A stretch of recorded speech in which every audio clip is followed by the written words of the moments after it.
দেখে নেবো আগামী 24 ঘন্টা ইউনিভার্স আমাদেরকে কি মেসেজ দিচ্ছেন। টাইমলেস যখন থেকে দেখবে রিডিংটি রেজোনেট করবে, চ্যানেলটিকে সাবস্ক্রাইব করে নাও যাতে এই রিডিংটি তোমার সাথে রেজোনেট হয়ে যায়, ব্লেসিংসটি তুমি পাও এবং বাকিদের মধ্যে শেয়ার করে দাও যাতে তারাও ইউনিভার্সের ব্লেসিংস পেতে পারে। ওকে, আগামী 24 ঘন্টা ইউনিভার্স বলছেন নিজের মধ্যে ব্যালেন্স করো, ঠিক আছে? মাইন্ড এন্ড সাবকনসিয়াস মাইন্ডকে ব্যালেন্স করো।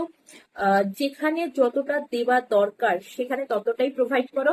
এবং আমি জানি ডেফিনেটলি সেটা ফ্যামিলিতে তুমি কিন্তু তুমি আনকন্ডিশনাল লাভ, আনকন্ডিশনাল ভালোবাসা দিচ্ছ, কিন্তু ততটাই প্রোভাইড করো যতটা দরকার।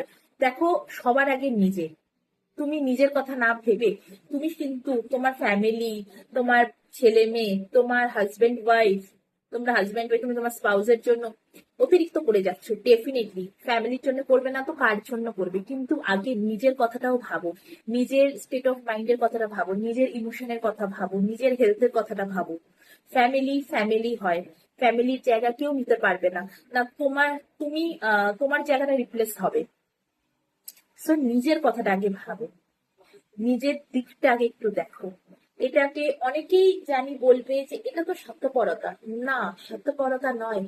আমি যদি নিজেই ভালো না থাকি, আমার যদি মনের ভেতর আমার যদি একটা বোঝা থাকে, একটা কষ্ট থাকে, তাহলে আমি কাকে খুশি করব?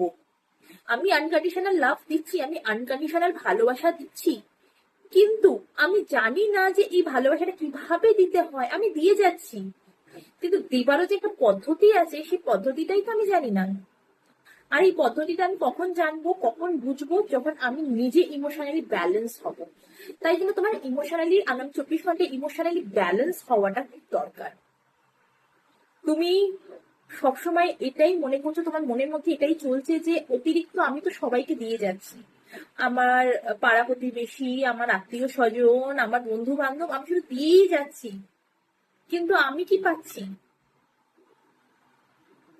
দিনের শেষে আমার মনে হচ্ছে আমি একা, প্রচন্ড লোনলিনেস আমার লাগছে। তাই নিজেকে আগে প্রায়োরিটি দাও, সেটা করো যেটা তোমার আনন্দ হচ্ছে। তুমি মনে করছো একটু আমার যদি একটু আমি সোলো ট্রিপে যেতাম ভালো হতো, একটু আমি বাড়ির বাইরে একটু একা যদি একটু বসে কফি খেতাম কি ভালো হতো। কিন্তু ফ্যামিলিকে ছাড়া আমি সোলো ট্রিপে যাব? ফ্যামিলিকে ছাড়া আমি বাড়ির বাইরে গিয়ে কফি খাবো? হ্যাঁ খাবে, ইয়েস খাবে। তুমি ফ্যামিলি ছাড়া দুদিনের জন্য, কিছু দিনের জন্য সোলো ট্রিপে যাবে, তুমি ফ্যামিলিকে ছাড়া গিয়ে একা গিয়ে কফি খাবে। নিজের হ্যাপিনেস যখন তুমি এটা করা স্টার্ট করবে, তুমি দেখবে তুমি যা ফ্যামিলিকে দিচ্ছ তার ডবল তুমি দিতে পারবে। কারণ তুমি নিজের ভেতর থেকে তখন খুশি হবে, তুমি নিজের ভেতর থেকে আনন্দে থাকবে।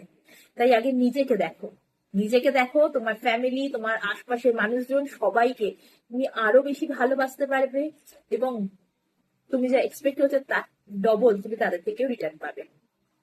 সো ভালো থাকো, বাই বাই, টেক কেয়ার।